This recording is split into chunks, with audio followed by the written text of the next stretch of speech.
దయచేసి సబ్స్క్రైబ్ చేయండి, గంట మార్క్ కొట్టండి.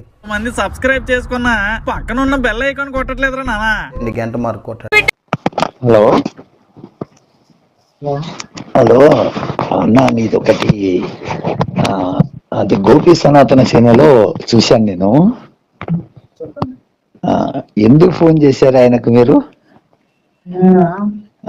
అంటే యాక్చువల్ గా మా ఫ్రెండ్స్ నాతో డిస్కషన్ చేశారు, ఒక నలుగురు. కొద్దిగా ఆర్గ్యుమెంట్ అయింది వాళ్ళకి నాకు మధ్యలో. అవునవును. అయితే నేను వాళ్ళని ఏం అడిగానంటే, నాకు కూడా దేశం అంటే ఇష్టం కదా బాబు, నేను కూడా దేశంలోనే హిందుత్వాన్ని అంగీకరించాలనే ఉన్నాను. బట్ కాకపోతే ఈ రామాయణము, మహాభారతం, భగవద్గీత ఇవి జరిగాయి అంటున్నారు కదా, అది ఎప్పుడు జరిగింది, ఏ సంవత్సరం జరిగిందో చెప్పండి, సంవత్సరం చెప్పండి చాలు. ఒకటన్న గారు ఇది అని అడిగాను. మీరు క్వశ్చన్ ఆన్సర్ పూర్తవలేదు ఇంకా. అయితే నేను అది వాళ్ళతో చెప్తే వాళ్ళ నలుగురు ఎవరు ఆన్సర్ చెప్పలేదు నాకు. ఎందుకంటే వాళ్ళకి తెలియదు, వాళ్ళ నలుగురు ఆన్సర్ చెప్పలేదు. ఆ తర్వాత ఏదో పనికి మళ్ళీ ఆర్గ్యుమెంట్స్ అయ్యాయి, ఏం ఉపయోగం లేదు దానివల్ల. కాకపోతే నాకు ఒకటి ఇచ్చిన డౌట్ ఏంటంటే, నేను ఒక్కడనే ఇలా అనుకుంటున్నానా, లేదంటే మంచి వాళ్ళ దగ్గర ఏమైనా ఆన్సర్ ఉందా? అంటే ఇప్పుడు పెద్దవాళ్ళు ఉన్నారు కదా, లలిత్ కుమార్ గానీ, లేదంటే కరుణాకర్ గానీ, లేదంటే ఈయన ఎవరు గోపి సనాతన్ గానీ, రాధా మనోహర్ దాస్ గానీ, వీళ్ళ దగ్గర ఏమైనా ఆన్సర్ ఉండొచ్చా మేబీ అనే డౌట్ తోని నేను అందరికీ కాల్ చేశా. ఈయనకు ఒకరికే కాదు, అందరికీ చేశా. వాళ్ళు నాకు తెలిసిన విషయం ఏంటంటే, ఎవరి దగ్గర కూడా ఆన్సర్ లేదు ఏ సంవత్సరం జరిగింది అనేది. సో ఏమీ లేకుండా అది ముందుకెళ్తుంది అనేది నాకు అర్థమైంది. ఒక విషయం అన్న, ఏ సంవత్సరం జరిగింది అనేది, ఎందుకంటే చాలా అప్పట్లో సంవత్సరాలే లేవు, తెలుగు సంవత్సరాలు ఉన్నా గానీ మనం వాడుకలో లేవు. అప్పట్లో అంత లిపి లేదు నిజానికి. అయితే జరిగింది అన్న దానికి ఆధారాలు ఉన్నాయి. ఎక్కడ రామాయణం జరిగింది అన్న దానికి ఆధారం ఉంది. అది రామాయణ భారతం జరిగింది అనే ఆధారం ఉంది. ఒక విషయం మనం తెలుసుకునాల్సింది ఏమిటిదంటే, దీంట్లో ఏది మంచి చెప్తుంది. ఇప్పుడు అది ఓకే సార్, ఇప్పుడు నేను ఎగ్జాంపుల్ అన్న, దేవుడు ఉన్నాడు అనేది ఒక నమ్మకం. నీకైనా నాకైనా ఎవరికైనా గాని దేవుడు ఉన్నాడు, ఆయన పైకి పోతే మంచి చేస్తే మంచి. మేము హిందువులం ఏమనుకుంటామంటే, మంచి ఇప్పుడు కర్మఫలం అంటే నువ్వు తెలిసి చేసిన తప్పులు, తెలిసి ఒకరిని అన్యాయం చేస్తే కంపల్సరీ శిక్ష ఉంటుంది. ఆ జన్మలు ఉంటాయి నీకు అన్న, ఆ జన్మలు కంపల్సరీ ఉంటాయి అనేది మా ధర్మం చెప్తుంది. ఇప్పుడు తెలిసి ఒక వ్యక్తిని హింసించాము, ఇప్పుడు మన జోలికి వచ్చిన, ఇప్పుడు ఒక కుక్క కరచడానికి వచ్చింది అనుకో అన్న, నువ్వు కొట్టావు, అది నీ ధర్మం, ఎందుకంటే అది నిన్ను కాటేస్తుంది కనుక. కానీ అదే కుక్క ఏదో పాపం ప్రశాంతంగా ఏదో నీడకు వండుకునింది, నువ్వు దాన్ని తరిమావు, అది తప్పు. అది దీనికల్లా శిక్షలు కంపల్సరీ ఉంటాయి అనేది మా ధర్మం చెప్తుంది. అంతవరకు. ఇప్పుడు మంచి ఇప్పుడు ఒకటన్నా డిసిప్లిన్, దేవుడు అంటే ఒక డిసిప్లిన్ మాత్రమే. దేవుని నమ్మడం వల్ల డిసిప్లిన్ గా ఉంటాం, మనిషి మంచితనంగా. ఇప్పుడు ఒక విషయము, ఇప్పుడు చెట్టును ఇప్పుడు ఏమని చెప్తున్నారు, చెట్లని నాటండి, ప్రాణవాయువు మంచిగా ఉంటుంది, ఆక్సిజన్ బాగా వస్తుంది అని చెప్తున్నారు. కానీ ధర్మం ఎప్పుడో చెప్పింది, వృక్షో రచితో రచిత అని. ఈ ధర్మం ఎప్పుడో చెప్పింది, అంటే చెట్లని రక్షించండి, చెట్లు మిమ్మల్ని రక్షిస్తాయి. ఇది ఎప్పుడో చెప్పింది. ఇప్పుడు వీళ్ళు చెప్తున్నారు, కొత్తగా చెప్తున్నా గానీ అది ఎప్పటి నుంచో జరుగుతుంది. అది ఎప్పుడో చెప్పాడు స్వామి. ఒక్కటే మనం తెలుసుకునాల్సింది. ఇప్పుడు మీరు ద్రౌపది గురించి అడిగారు. అతను ఏం చేశాడంటే, దానికి ఆన్సర్ చెప్పకుండా మీరు ఇట్లా పడుతుంది కదా, ఒక విషయం ఇప్పుడు ఒక విషయం అన్న, వీళ్ళంతా ఎందుకు అడుగుతున్నారు చెప్పండి? వీళ్ళంతా ఇప్పుడు ఒక ఛానళ్ళు పెట్టేసి వాళ్ళు ఇలా ఎందుకు అడుగుతున్నారు, ఎందుకు ప్రశ్నిస్తున్నారు? ఒకటే చెప్పండి. మీరు ప్రశ్నించడానికి కారణం భయపడుతున్నారు అంతే. లేదు భయపడడం ఎందుకు భయపడుతున్నారు చెప్తున్నా ఇన్నాళ్ళు భయపడుతున్నారు. మీరు చెప్పింది నిజమే, మీరు చెప్పింది నిజమే. భయపడుతున్నాం. ఎందుకు భయపడుతున్నామంటే దేశాన్ని ఎక్కడ విభజిస్తారో. ఇప్పుడు కుటుంబాల మధ్యలోనే విభజన జరుగుతుంది. ఇప్పుడు ఒక క్రిస్టియన్ గా మారిన వ్యక్తి ఈ ఒక హిందూ వ్యక్తి, ఇప్పుడు మా తాతనే మారాడన్న, మా అమ్మ వాళ్ళ పెదనాయన మారాడు. ఆయన వచ్చేసి ఇప్పుడు ఆయన ఒకప్పుడు అయ్యప్ప భక్తుడు. అలాంటి వ్యక్తి ఇంట్లో సత్యనారాయణ వ్రతం చేస్తుంటే తు అని ఉమ్మిస్తున్నాడు.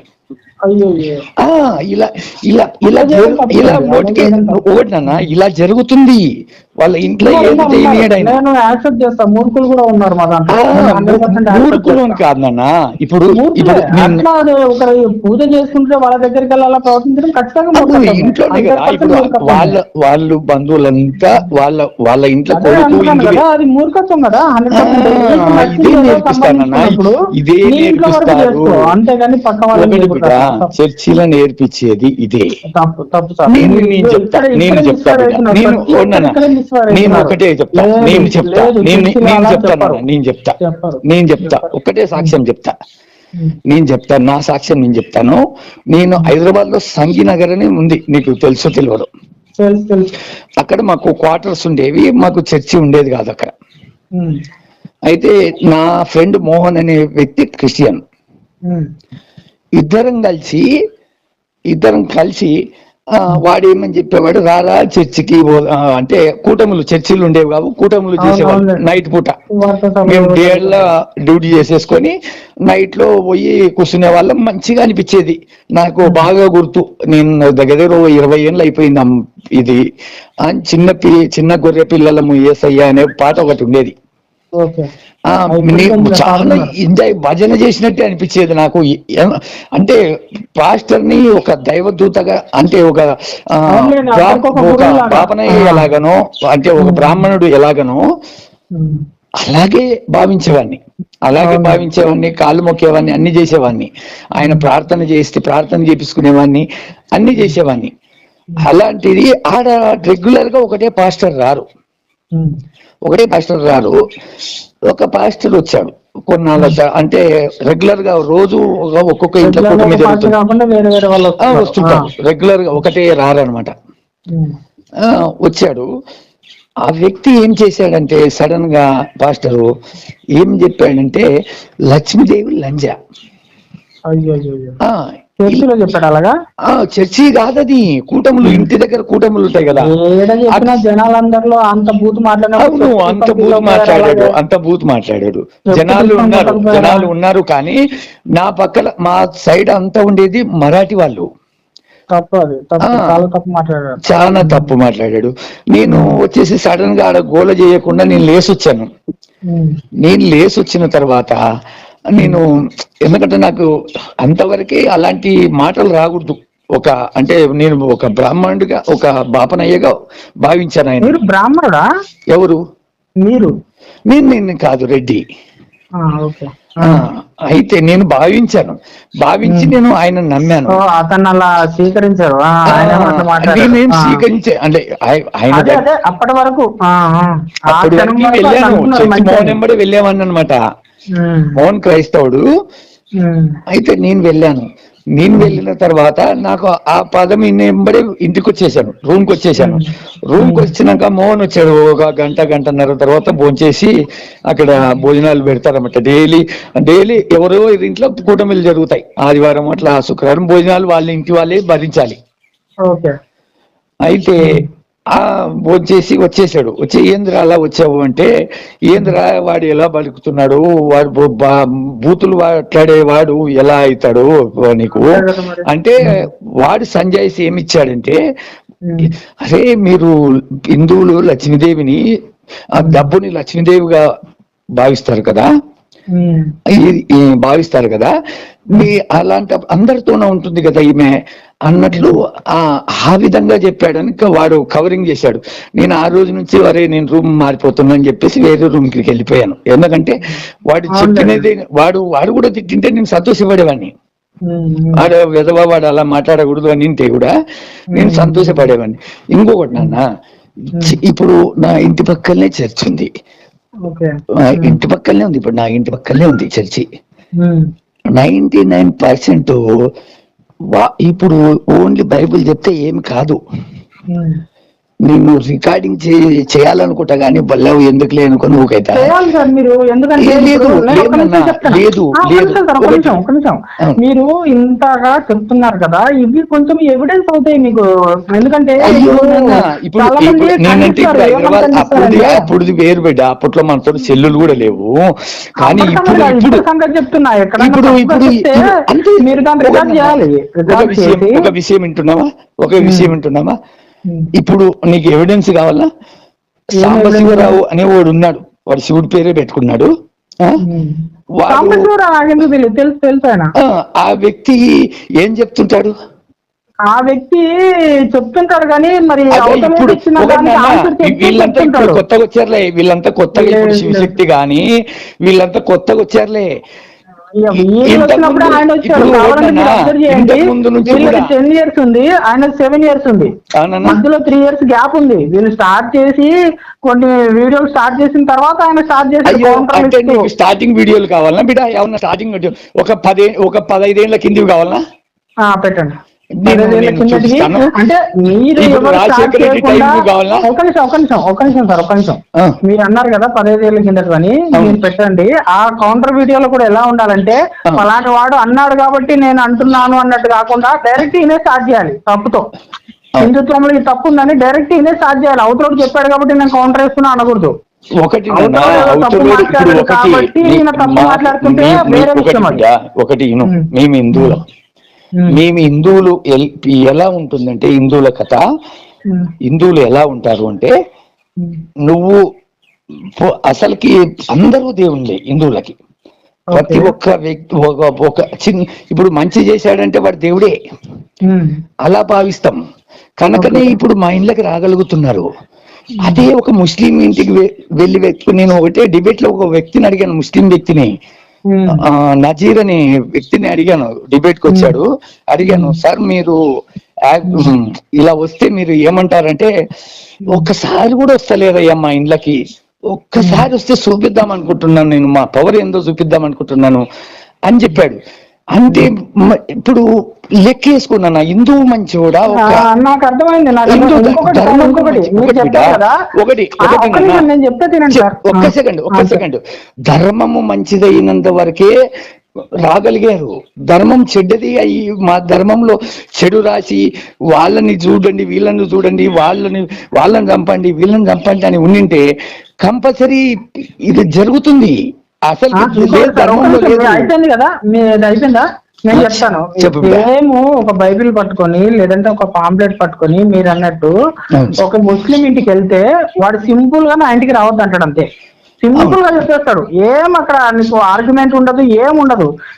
కావాలంటే ఒకసారి ట్రై చేసి చూడండి. అసలు వాడిని ఇంటి దగ్గరికి రానియడు. మీరు కూడా రానియకపోతే దీనికి ఇంత భయపడి ఎందుకు రావద్దంటున్నాడు? చిన్నప్పటి నుంచి ఒకటి నేర్చుకున్నాడు. ఇప్పుడు ఒకటి నీకు అర్థమైందా? నువ్వు అర్థమైందా? మేము నేర్చుకోలేదు కాదు, మా ధర్మము ఇక్కడ చిన్నప్పటి నుంచి ఏంటంటే వీళ్ళకి ఒక కాన్సెప్ట్ లేదు, ఒక పుస్తకం లేదు, ఒక ప్రామాణిక గ్రంథం లేదు. ఒకటి పుస్తకం అని కాదు, కాన్సెప్ట్ పుస్తకం ఉంది, లేదు భగవద్గీత కరెక్ట్ గా భగవద్గీత పాటిస్తాడు హిందువు. భగవద్గీత పాటిస్తాడు, సరే ఇప్పుడు వీళ్ళంతా రావడానికి కారణం ఎవరు తెలుసా? వీళ్ళంతా ఇప్పుడు శివశక్తి కర్ణాకర్ గాని లేకపోతే గోపి సనాతన సేన గాని వీళ్ళంతా రావడానికి కారణం నీకు చెప్తున్నా, చెప్పమంటావా? చెప్పండి. ఒక వ్యక్తి ఒక వ్యాపారం చేస్తున్నాడు అంతే. లేదు లేదు లేదు, వ్యాపారం మీది. ఓడినన్న వ్యాపారం అనేది మీది. వ్యాపారం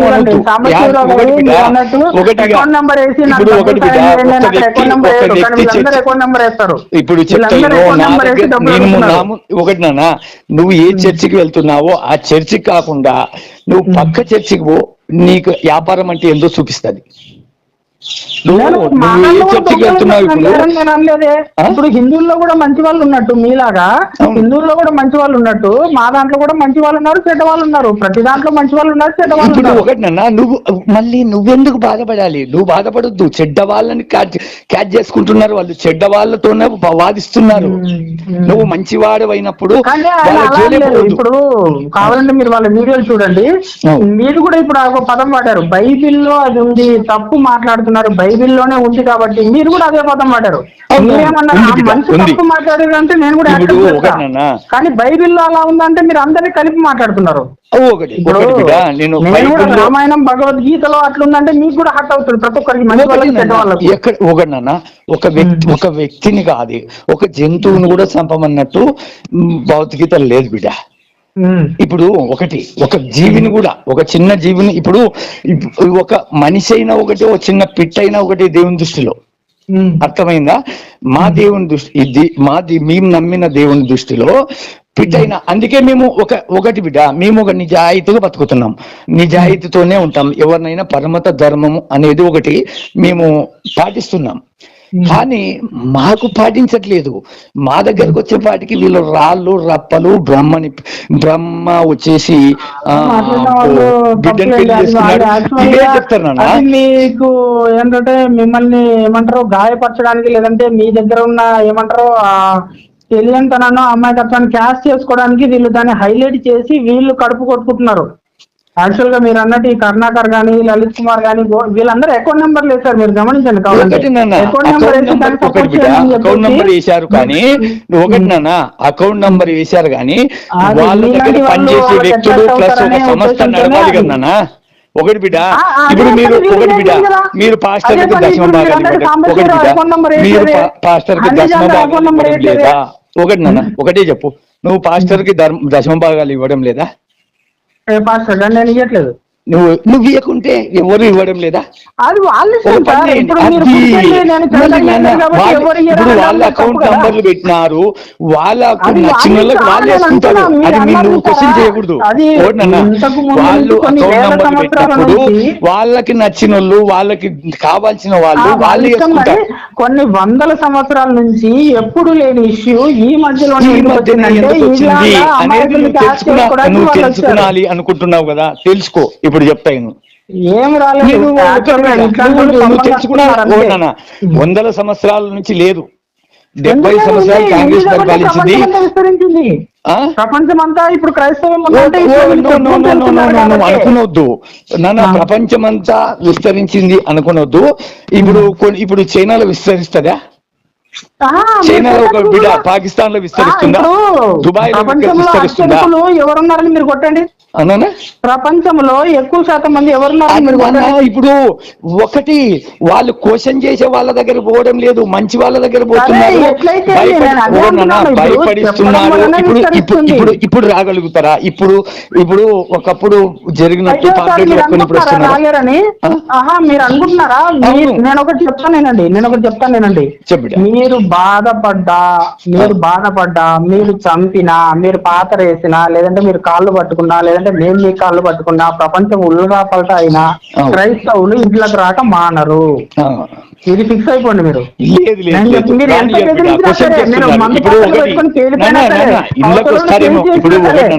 మన దేశం అనేది వాక్ స్వాతంత్రం ఉంది కనుక ఇళ్ళకి రాగలుగుతారేమో కానీ ప్రతి ఇంటి వాడు క్వశ్చన్ చేస్తున్నారు. ఇప్పుడు ఒకటి మీకు ఇప్పుడు నాన్న ఒకప్పుడు అదే నేనేమంటున్నాను, నువ్వు ఇళ్ళకి రాలేరు అని అంటున్నావు. ఎందుకు అంటే మన దేశంలో హిందువులు ఉన్నారు కనుక. అదే పాకిస్తాన్ లో పోయి చెప్పమను, అంటే వాళ్ళు రానియట్లేదు సార్. మీరు రానియడం లేదు, ఈడ కూడా ఇంతే. ఇప్పుడు జరుగుతుంది నాన్న, ఇప్పుడు కూడా జరుగుతుంది. రానియకుండా చేస్తున్నారు, వచ్చిన వాళ్ళని ప్రశ్నిస్తున్నారు, వెంబడిస్తున్నారు. నేను అంటున్నాను సార్, మీరన్న కాన్సెప్ట్ ప్రకారమే ఒకడు పాంప్లెట్ పట్టుకొని వచ్చాడు, ఒకడు రాకురా నువ్వు వెళ్ళిపోతాడు కదా. అతను ఎందుకు వస్తాడు? వెళ్ళిపోయేది కాదు, ఆ వీధిలోనే ఉండకుండా చేస్తున్నారు, ఆ ఊరికే రాణిస్తలేడు. ఒకప్పుడు బోర్డులు వెలిచాయి, ప్రతి గ్రామంలో బోర్డులు వెలిచాయి. మీరు అలా చేయట్లేదు. ఇప్పుడు మీరు అన్నట్టు ఒక పాకిస్తాన్ కానీ, లేదంటే ఒక ముస్లిం కంట్రీస్ కానీ, వాడు ఇన్ని క్వశ్చన్లు, ఇన్ని ఆర్గ్యుమెంట్లు చేయడు. సింపుల్ గా వాడు నువ్వు రావద్రా బయటికి అంటాడు. కానీ వీళ్ళు ఏం చేస్తున్నారు, నీ యేసుక్రీస్తు లంజా కొడుకు, నీ మేరీ లంజా, ఇట్లాంటి పనికి మన కూతురని మాట్లాడి వాళ్ళు రెచ్చగొట్టి వీళ్ళు కూడా రెచ్చిపోయి నువ్వు ఒకటి అర్ట్ అయ్యిండొచ్చు. ఇప్పుడు మా శివుని గురించి వల్గర్గా ఒక సినిమా తీశారు. అది వాడిని బిడ్డ వాడిని ముందు ప్రశ్నించండి. వాళ్ళు విధవలు, వాళ్ళు రోజు ఏం పని లేదు, చర్చి బైబుల్ గురించి చెప్పరు, యేసు ప్రభువుల గురించి చెప్పరు, యెహోవా గురించి చెప్పరు. వాళ్ళు చెప్పేది ఏమిటి హిందూ పూలను చూసి నక్క వాతలు పెట్టుకున్నట్టు వాడు ఆగడు వీడు ఆగడు.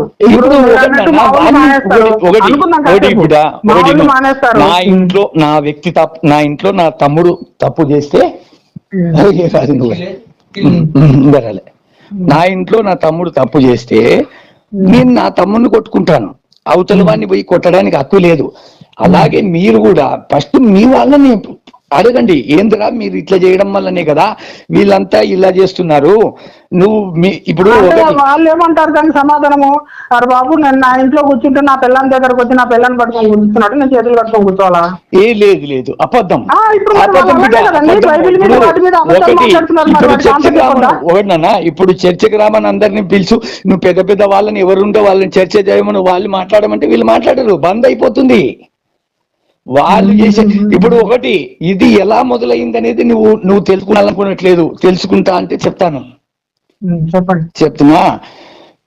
వైఎస్ఆర్ రాజశేఖర రెడ్డి గవర్నమెంట్ టైంలో బతుకున్న టైంలో, ఆయన గవర్నమెంట్ టైంలో కిరణ్ అనే ఒక పాస్టర్ తిరుపతికి వెళ్ళాడు.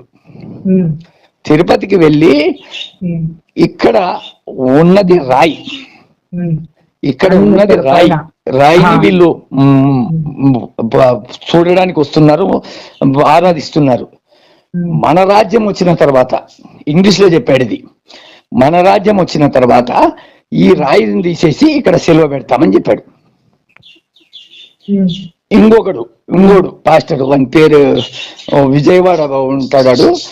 వాడు ఏమి చెప్పాడంటే కనకదుర్గమ్మకి ఒక ఒక ఒక పే ఆర్టిస్ట్ కి వచ్చేసి దయ్యం వేసి మేపిస్తే ఆమె ఎగురుతూ ఉంటుంది. ఎవరు నువ్వు అని అడుగుతాడు.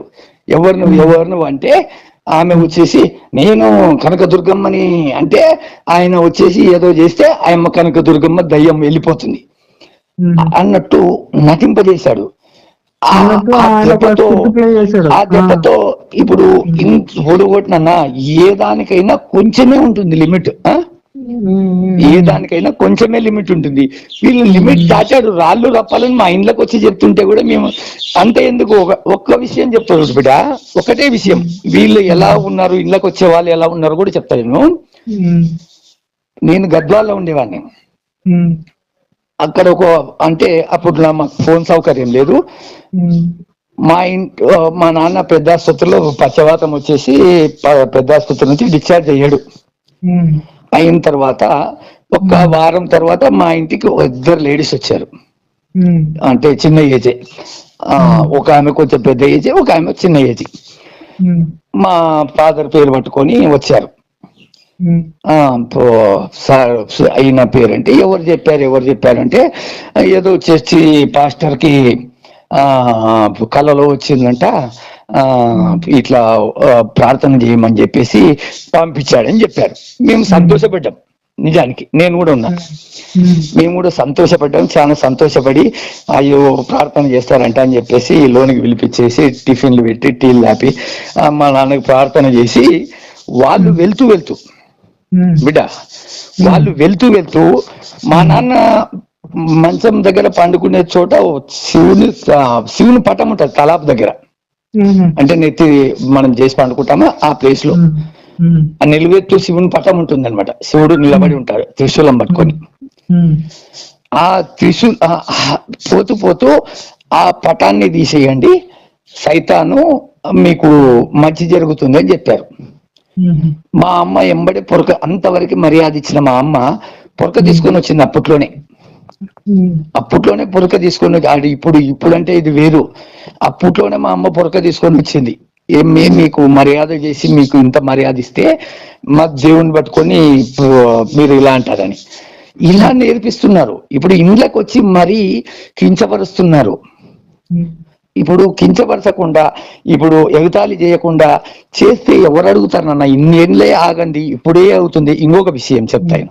వీళ్ళు ఏమని చెప్తారంటే, మాకు దేశాన్ని ఇచ్చేయండి, పాకిస్తాన్ ముస్లింలకు ఒక దేశం ఇచ్చారు పాకిస్తాన్, మాకు దేశాన్ని ఇచ్చేయండి, మేము వెళ్ళిపోతాం. అంటే దేశాన్ని ఒకసారి విభజించే. హలో ఒక్క నిమిషం, మీరు అన్నారు చూసారా మాకు ఈ దేశాన్ని ఇచ్చేయండి అని. ఆయన ఒక పాస్టర్ అన్నాడు. ఆ పాస్టర్ ఏ సందర్భంలో అన్నాడంటే, ఒక్క నిమిషం నేను చెప్తాను. అయితే మీరు అన్నట్టు ఈ ఇంత నీట్ గా మాట్లాడకపోవచ్చు వాళ్ళు, కానీ అయితే ఏదో సందర్భంలో ఒక ట్యాంక్ బండ్ దగ్గర ఒక ఆయన్ని పట్టుకొని కొట్టారు, బైబిల్ పంచుతున్న ఆయన్ని కొట్టారు. కొట్టి ఆయన ఆల్మోస్ట్ వాళ్ళు సాగు బతుకుల మధ్య ఐసీయూలో జాయిన్ అయ్యాడు. అయితే అంటే ఆయన ఏం చేయట్లేదు, ట్యాంక్ బండ్ మీద జస్ట్ ఇస్తున్నాడు అంతే, ఎవరికి ఏం దాని గురించి ఎక్స్ప్లెయిన్ చేయట్లేదు, ఏం చేయట్లేదు. ట్యాంక్ బండ్ మీద పట్టుకుని కొట్టారు అందరు, 4-5 కట్టుకొని. ఇలాగే ఇట్లా హిందువులు మామూలుగా కొంతమంది మనోభావాలు అట్టయినా ఏదో సందర్భం మొత్తానికి కొట్టారు. కొట్టిన అతను తీసుకెళ్లి హాస్పిటల్లో జాయిన్ చేస్తే అప్పుడు దాన్ని వివరిస్తూ ఈయన అన్నారు, పాస్టర్ ఇష్టం లేకపోతే మమ్మల్ని సపరేట్ గా చేసేయండి. సందర్భంలో ఒకటి చెప్పాడు అనుకో, అలా చెప్పాడు అనుకో, ఓకే. 2-3 నోటి నుంచి వస్తే ఆ 2-3 నోటి నుంచి కూడా సందర్భం అయితే ఒకటి బిడ్డ, దేశాన్ని విభజించే సందర్భమే రాకూడదు. ఒకటి నన్న జనాభా అప్పుడే అనిపించింది వీళ్ళ జనాభా పెరిగితే దేశాన్ని విభజిస్తారు. దేశాన్ని విభజించకూడదు అంటే మేము దీంట్లో ఉండేది తీయాలి, ఫస్ట్ మేము చదవాలి, ఫస్ట్ ముందు చదవకుండా ఏది నమ్మకూడదు అని చెప్పేసి చదవడం మొదలు పెట్టారు. లేకపోతే ఎవడు చదవలేదు. 99% ఇప్పుడు ఆల్రెడీ మీ మతంలో ఉండే వాళ్ళు కూడా అదే ఇంత ఉందా తెలవక చేరామనే కాడికి తయారయ్యారు.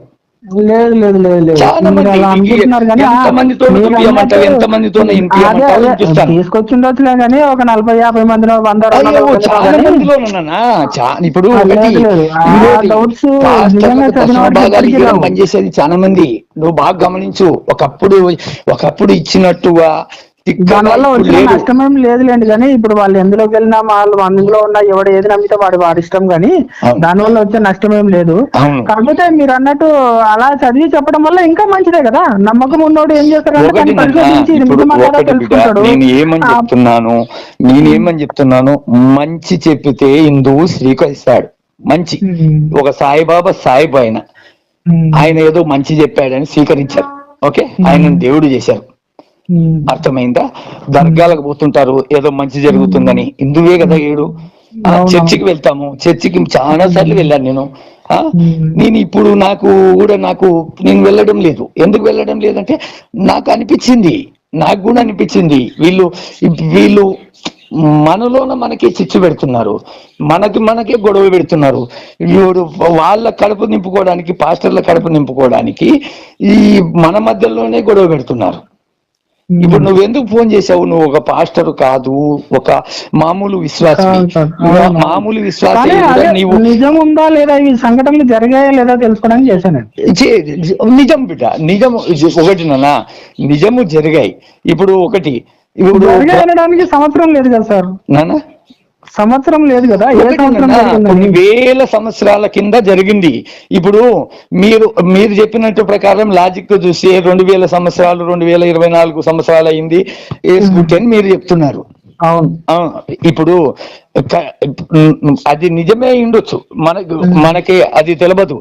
కానీ 2024 సంవత్సరాలకు ముందు కూడా భూమి ఉందిగా.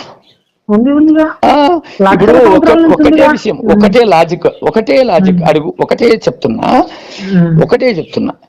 ఇప్పుడు యేసును నమ్మితేనే పరలోకం కదా, నిజమా కదా? యేసును నమ్మితేనే పరలోకం కదా, అది క్రైస్తవుడికే. అవును, ఓకే. క్వశ్చన్ ఇస్తున్నప్పుడు కొంచెం ఆగు. యేసు పుట్టక ముందు, ఓకే, యేసు పుట్టక ముందు వాళ్ళ తాత, వాళ్ళ అవ్వ, వాళ్ళ ముత్తాత వాళ్ళంతా చచ్చిపోయింటారుగా. వాళ్ళు ఎక్కడ వెళ్తారు బిడ్డ? వాళ్ళందరికీ వేరే రూల్. ఇది ఎందుకన్నా వాళ్ళకు మీ కర్మ సిద్ధాంతమే. మంచి చేస్తే మంచి, చెడు చేస్తే లాజిక్ చెడు. లేదు, లాజిక్ లేదు. నువ్వు ఒకటి ఉంది. నేను చెప్తాను మీకు. ఒక్క నిమిషం సార్, నేను చెప్తాను. ఒక్క నిమిషం. ఇప్పుడు ఒక ఖాళీ పార్కింగ్ ఏరియా ఉందనుకున్నాం. సపోజ్ నాకు తెలిసిన అంతా చెప్తున్నా నేను. ఒక ఖాళీ పార్కింగ్ ఏరియా ఉందనుకుందాం. అందరూ తీసుకున్నట్టు అందరు పార్క్ చేస్తున్నారు అక్కడ. ఓకేనా? అక్కడ నో పార్కింగ్ అని బోర్డు పెట్టినంత వరకు ఎవరైనా బండి పార్క్ చేసి అక్కడ. కానీ ఎప్పుడైతే నో పార్కింగ్ అని బోర్డు పెట్టారో అప్పటి నుంచి పార్క్ చేయకూడదు. అంటే నువ్వు మళ్ళీ ఇలా వచ్చావా?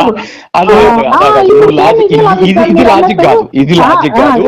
వాళ్ళు ఎక్కడికి వెళ్ళారు? వాళ్ళు ఎక్కడికి వెళ్తారు? ఇప్పుడు వాళ్ళు ఎక్కడికి వెళ్తారు? మంచి చేసిన వాడికి మంచి జరుగుతుంది, చెడు చేసిన వాడికి చెడు జరుగుతుంది. ఇప్పుడు ఎవరికి? అది మా ధర్మమే చెప్తున్నా. ఇప్పుడు మా ధర్మంలో ఉండేది నువ్వు చెప్పకూడదు.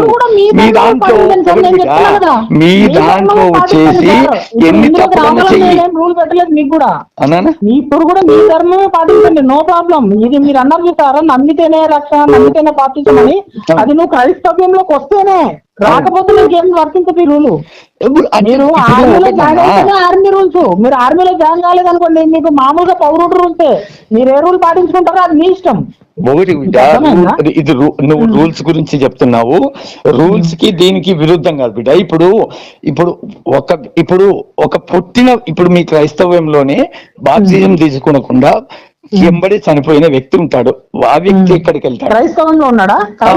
బాప్తిజం తీసుకోవాల్సిందే, లేదంటే వాడిని క్రైస్తవుడు అన్నారు. అవును, అంటే పుట్టినెంబడి చనిపోయి క్రైస్తవుడు కాదు. బాప్తిజం తీసుకోకపోతే ఒకటి నాన్న విను, క్రైస్తవుడే కాదు కానీ పుట్టినెంబడే చనిపోయాడు.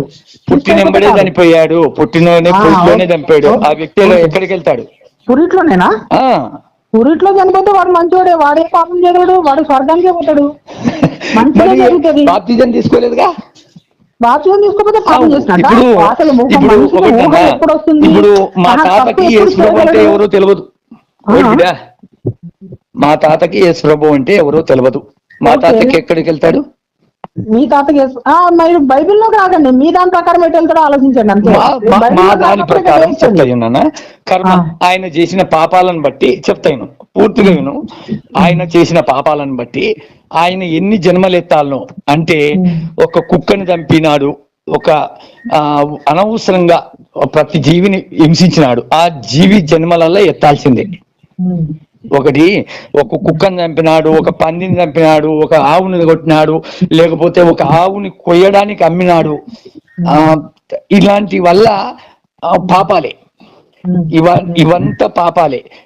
ఈ జన్మలంతా అనుభవించాల్సిందే. చీమలకు పుట్టాల్సిందే, ఈగకు పుట్టాల్సిందే, ప్రతి జీవిగా పుట్టాల్సిందే. ఎప్పుడైతే మరి ఆన్సర్ ఉంది కదా సార్ మీ దగ్గర, ఇంకేంటి ప్రాబ్లం? ప్రాబ్లం అది కాదు నాన్న. నువ్వు అడిగావు గనకనే నేను చెప్తున్నాను. మా దాని ప్రకారము మేము అలాగే అనుకోండి, అంతే, మంచిదే కదా, అయిపోయింది. సింపుల్ ఆన్సర్ అక్కడ. ఇప్పుడు మీరు క్రిస్టియానిటీ ప్రకారం ఎటు వెళ్తున్నారు అంటున్నారు, దీనిలో రూల్స్ వేరే. లాజిక్ కనిపించడం లేదు కదా. ఇప్పుడు మీ తాతకు కూడా తెలియదు మీ తాత. వీళ్ళు చెప్తారు, ఏమని చెప్తారంటే పాస్టర్లు చెప్తారు నరకానికి వెళ్ళావు. అంతే ఎందుకు? అంబేద్కర్ గారు ఎక్కడికి వెళ్తారంటే కూడా నరకానికి అని చెప్తారు తెలుసా? ఒకసారి అడుగు, మీ పాస్టర్ని అడుగు, అయ్యా పాస్టర్ గారు అంబేద్కర్ గారు మన క్రిస్టియానిటీని స్వీకరించలేదు. అంబేద్కర్ గారి గురించి మాట్లాడడానికి ఈ పాస్టర్ కు రైట్ లేదు, ఎవరికి రైట్ లేదు. ఇప్పుడు నేను నీ ముందరనే అడిగిపిద్దునా, నీ ముందరనే కలిపమంటారా పాస్టర్లని? అయ్యా అది తెలివిలేని వాళ్ళు ఉంటారు.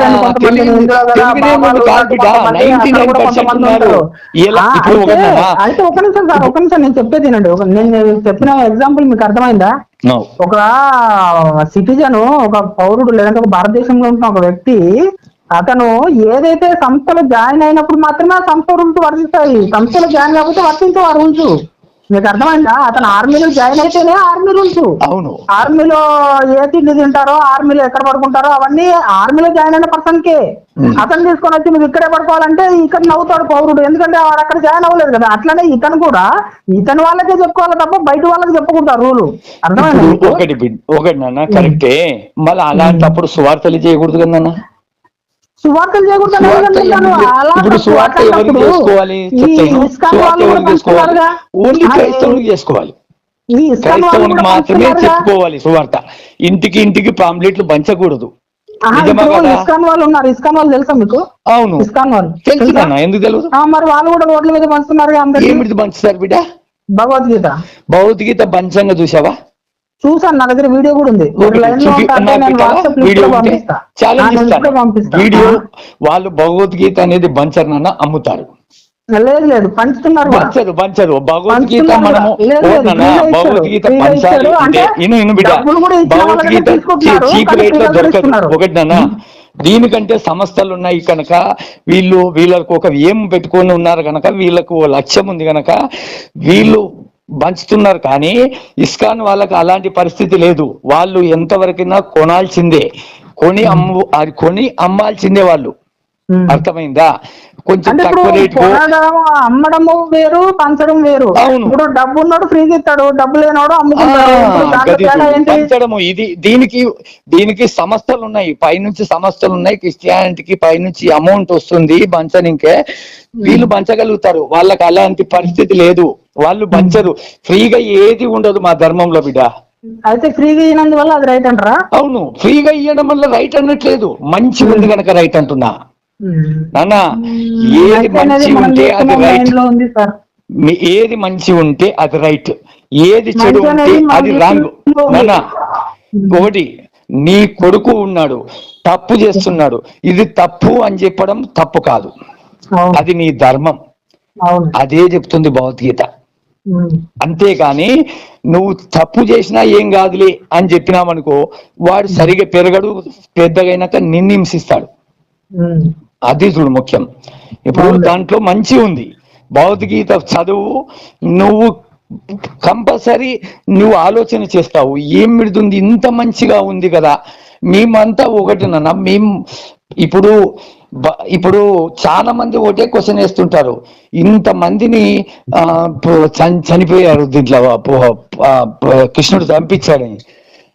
అక్కడ అన్న అది ఎందుకు చంపించాడు? అది ఎందుకు చంపించాడు? కృష్ణుడు, అర్జునుడు వచ్చేసి నేను అంత మా చిన్నాయనలు, పెద్దనాయనలు, తాతలు, గురువులు ఇంతమంది ఉన్నారు, వీళ్ళతో నేను యుద్ధం ఎలా చేయాలని చెప్పేసి మొండి కూర్చుంటాడు, ఏడుస్తాడు. ఏడుస్తే అప్పుడు ఒకటే చెప్తాడు కృష్ణుడు. అప్పుడే చెప్పడం భగవద్గీత మొదలు పెడతాడు. ఇంతమంది నీ భార్య బట్టలు ఊడదీస్తుంటే కళ్ళార్పకుండా చూశారు కదా, కళ్ళార్పకుండా చూశారు కదా. స్త్రీని గౌరవించలేనివాడు, ప్రశ్నించలేనివాడు శిక్షార్హుడు అని చెప్తాడు. అంటే స్త్రీకి అంత ఇచ్చారు ఈ గ్రంథంలో. ఒక స్త్రీకి ఇప్పుడు రామాయణం చూసుకున్నా, భారతం చూసుకున్నా, స్త్రీతోనే ముడిపడి ఉంటుంది. స్త్రీతోనే. ఒక స్త్రీని హింసిస్తే, ఒక స్త్రీని ఎత్తుకపోవడం వల్ల రామాయణం జరిగింది. ఆ రామాయణంలో అంతా చనిపోయారు, ఒక తప్పు అని చెప్పిన వాళ్ళు తప్ప. ఇప్పుడు మహాభారతంలో చూసుకున్నా, ఒక ధృతరాష్ట్రుడు భార్య ఇద్దరే బతుకుతారు. వాళ్ళ ఇద్దరిని ఎందుకు బతికిచ్చాడు చెప్పు? వాళ్ళు గుడ్డి వాళ్ళు కనుక. వాళ్ళు ఒక ఆమెనేమో భార్యనేమో కండ్లకు గంటలు కట్టుకుంటది, ఎందుకంటే భర్తకి కనపడని కండ్లు నాకెందుకు అని ఆమె కండ్లకు గంటలు కట్టుకుంటుంది, భర్తకు వచ్చేసి కండ్లు కనపడవు. వాళ్ళిద్దరినే బతికిస్తాడు శ్రీకృష్ణుడు. అది ఈ ధర్మం గురించే. ఇప్పుడు నువ్వు యేసు ప్రభు కూడా 2 మాటలు చెప్తాడు బిడ్డ. నాన్న, పొరుగు వారిని ప్రేమించమని చెప్పాడా? అదే నోటితో నన్ను నమ్మని వాడిని నా వద్దకు తీసుకొచ్చి సంహరించుడి. అవును, సంహరించండి, చంపండి. యేసుక్రీస్తు సంహరించండి అన్నాడు. అవును. మీరు ఆ లైన్ చూపిస్తే మారిపోతుంది. ఓకే బిడ్డ, నువ్వు మారడానికి సిద్ధంగా ఉండు. నేను ఇప్పుడు నేను ఒక 10 నిమిషాలు పెడతా, వాట్సాప్ లో పెడతాను. నువ్వు మారడానికి సిద్ధంగా ఉండు. నువ్వు మారాలి, నువ్వు మారుతావు. నాకు సంహరించుడి, సంహరించుడి. తీసుకొని వచ్చి చంపేయండి. నన్ను చంపండి, సంహరించుడి. నన్ను నమ్మని నా శత్రువులని నా వద్దకు తీసుకొచ్చి, నన్ను నమ్మని వాళ్ళు తీసుకొచ్చి చంపేయండి. నన్ను నమ్మని నా అంటే నమ్మనోడంతా శత్రువులే ఆయనకు. అర్థమైందా? నన్ను నమ్మని నా శత్రువులని నా వద్దకు తీసుకొచ్చి సంహరించుడి. సార్ ఇప్పుడు హిరణ్యకశిపుడి ప్రహ్లాదుడి స్టోరీ తెలుసా మీకు? తెలుసు బిడ్డ, తెలుసు కదా. అవును. తండ్రిని మాటలో ధిక్కరించి కొడుకు వేరే నామస్మరణ చేస్తుంటే, అవును, ఆయన ఎందుకు నామస్మరణ చేస్తున్నావు అని చెప్పేసి తండ్రిని బాగా వ్యతిరేకిస్తాడు. అవును. అంటే ఇప్పుడు తండ్రిని వ్యతిరేకించమన్నా అర్థం ఎక్కడ? అదే హిరణ్యకశిపుడి స్టోరీలో వ్యతిరేకించలేదు నాన్న. ఆయన భక్తి ఆయనకుంది. నీకు ఫస్ట్ హిరణ్యకశిపుడుని ప్రహ్లాదుని కథ చదవాలంటే హిరణ్యకశిపుడిని ప్రహ్లాదుని కథ చదవాలంటే ముందు వీళ్ళంతా హిరణ్యకశిపుడు ఎలా విష్ణువుకి శత్రువు అయ్యాడు అనేది కథ చదవాలి నువ్వు. దీనికి నేను ఒక్కటికి ఒకటి లింక్ కంపల్సరీ అయ్యి ఉంటుంది. ఇది హిందూ గ్రంథంలో నీకు సమాధానం దొరుకుతుంది. ఓడినా ఇప్పుడు ఆయన ఒకటి బిడ్డ, ఆయన వచ్చేసి ఎప్పుడు తండ్రికి ఎదిరించలేదు. తండ్రి నేనే దేవుడిని తండ్రి చెప్పుకుంటుంటే, నువ్వు కాదు నాయన, ఉన్నాడు దేవుడు పైన. వ్యతిరేకించడం కాదు, అది వ్యతిరేకించడం కాదు నాన్న. ఇప్పుడు ఒకటి బిడ్డ, మీ నాయన హిందూ, నువ్వు క్రిస్టియన్ గా మారావు, అది నువ్వు వ్యతిరేకించినట్ట? వ్యతిరేకించినట్టేగా.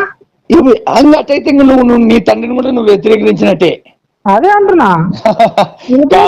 కాదు వ్యతిరేకించదు. ఆయన దేవుడు ఎవరో తెలుసుకున్నాడు కొడుకు. తండ్రికి నేనే దేవుడిని తండ్రి చెప్పుకుంటున్నాడు. అది నువ్వు ఫస్ట్ దాని గురించి చదవాలి అంటే, తండ్రి ఫస్ట్ హిరణ్యకశిపుడు ఎలా, ఇప్పుడు